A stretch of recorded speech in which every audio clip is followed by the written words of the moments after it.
I'm kind of incomplete at this point because I had reviewed the first two books of this trilogy, but I had yet to read and review the third one. And I was waiting for October. I was waiting for not properly October, but this Halloween season. But you remember I talked a lot about Doug Brode's works, and we had him on the channel. We interviewed him. It was a great time there. He seems a great guy. And I did Shelley was the first novel that I read by him, and I was just blown away. I still love it. That and the Shelley Murder Mine, the sequel that just recently came out. Just solid, great reads, really appealed to my personal taste and everything, and just loved them. Before he had written the Shelley books, though, he did a trilogy of books called The Ship. So it starts with The Ship, and then it's The Ship's Revenge, the Ship, The Children of the Ship, that ends it. And this is the last one, The Children of the Ship. And they're really fascinating stories. They're genre wise, it's horror, it is science fiction. I mean, it's adventure. It's a lot of different things in one. You can definitely see influences from other writers and genres, but not in the way that you think, oh, these he's copying from that, or he's just he's just lifting that from this, or he's just trying to be too much like that. Not at all. It's done in a way where like you recognize the influences. You're like, oh, that's really cool, So classic Stephen King, as I said, like 80s Stephen King. Think about that. The X-Files, definitely. In fact, me and him were talking, and he was recommending a lot of really cool, like 90s sci-fi films and whatnot. The Sphere, it's a great film that I need to talk about at some point, but he had recommended me watch that, which was really kind of cool. So yeah, that kind of stuff. That I'm going to try to give these. I've talked about the first two, but I'm just going to talk about kind of all three of them, and then of course, obviously, the Children of the Ship in general. They I'm going to try not to give spoilers, but because I want you to read them. They're great and they're available. I'll put links when I cut this out as its own video. I'll put links in the chat where you can get them on Amazon, but all three of these are on Audible as well. So you can read them there if you like. I think what do I want to say first? So Children of the Ship wrapped up the whole story, and I did not see this coming. I really didn't.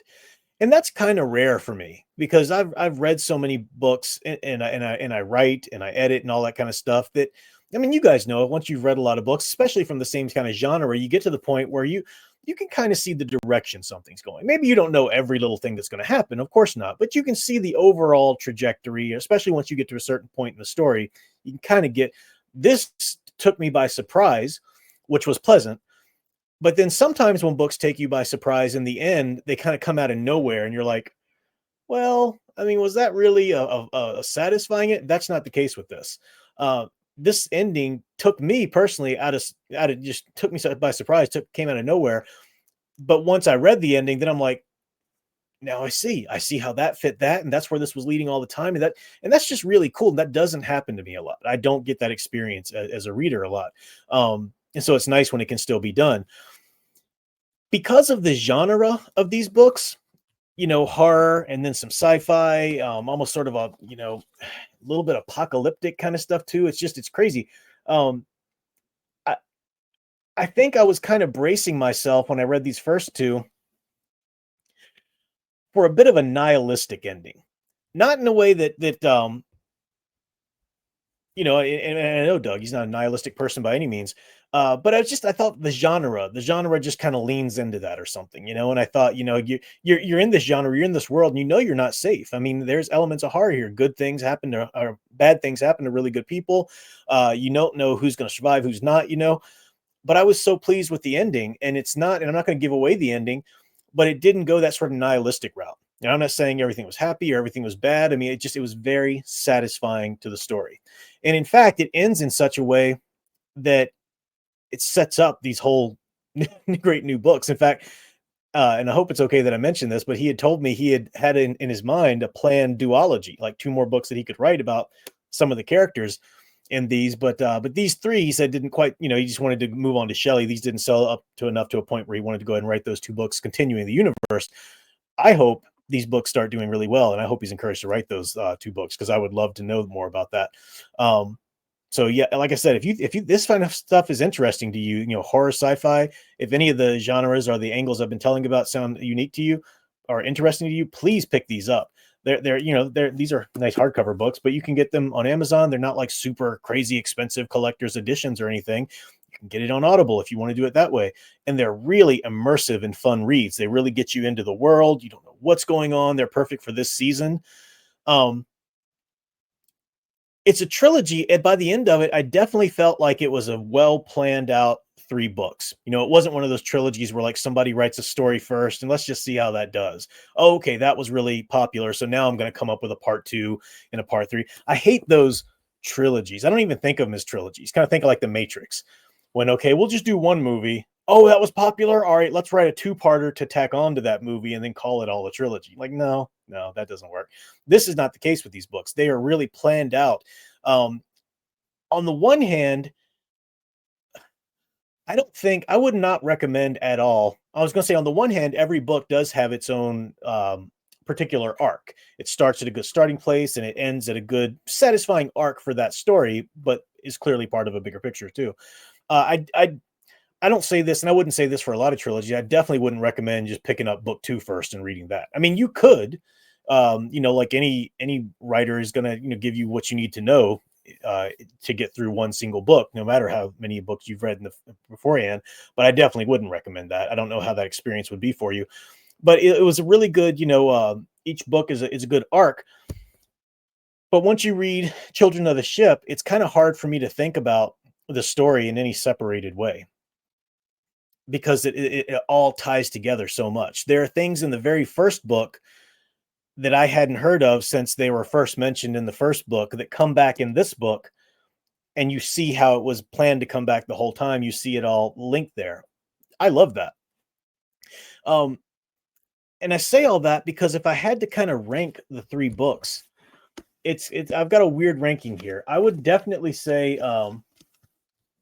Children of the that's the Ship's Revenge. Children of the Ship is probably my favorite, just because and maybe I'm kind of colored by the fact that it's just so satisfying of an ending, and I like the journey that I've been on, and everything kind of culminates with this.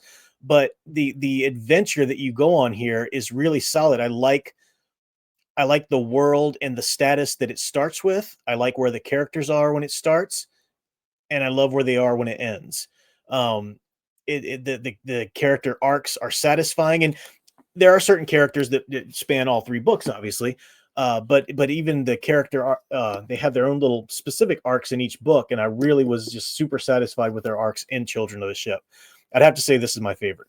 Um, Second favorite, I think, would have to be The Ship, the first one, because this sets everything up. It breaks you into this crazy concept in this world, and you're really just on the edge of your seat, gripping. Engaged with the main character. Casey is a name character. The second book would be my third favorite, but that's not because I didn't like the second book at all. I think maybe one reason is that Casey is the main character that you see through all of these books. And you're introduced to her as Casey Stevens, this young waitress. And I'm just really engaged with her character. You're rooting for her. You're wanting her to, succeed. You're horrified by this, that's going on, and so forth. In the third book, some things have happened and she's married at this point. So you go from Casey Stevens to Casey Anderson. And I love both of these versions of her character. They're both very engaging to me personally, just as a reader, in my taste and the things that draw me into a character, just very much so. In the second book, she has a little bit different of a journey. I'll just say this, but don't spell anything. She's Dr. Stevens. Okay. And that's a necessary part of her character arc. And I love this book because a lot of it takes place in the 50s, which I really like that, stories in that era and everything. Great story. But if I had to, rank all three of them, this would probably come third just because I'm a little bit more invested in Casey Stevens and Casey Anderson in particular. So that's just me. If you guys read all these, I'd love to know how you guys kind of rank them. And, in terms of your experience, because it's just, like I said, they're not three completely separate stories. You can just see, well, I like that one better or that one better. They all are part of the same cohesive story, much more so than, if you've read Shelley or Shelley Murder Mind, that's it's all part of the same story as well, those two, but they're also two very separate adventures with very separate stakes, in that book, and then a sequel, Shelley and Shelley Murder Mind. And they're great. I love them for that. this is a very different kind of book with sequels. This is a trilogy, which is really from the very beginning. Think Star Wars. Yeah, you can like this one or that one better. Everybody says Empire Strikes better for this or that reason, but if you really just focus on the story, it's kind of hard to separate anyone from the other, because everything that happens in the first one needs to culminate in Return of the Jedi and so forth. So I recommend these. I would say pick them up. They're easy to get from Amazon, and I should have put the link in here in the description, but I was busy and forgot to. So I will put the link in the description when I cut it out.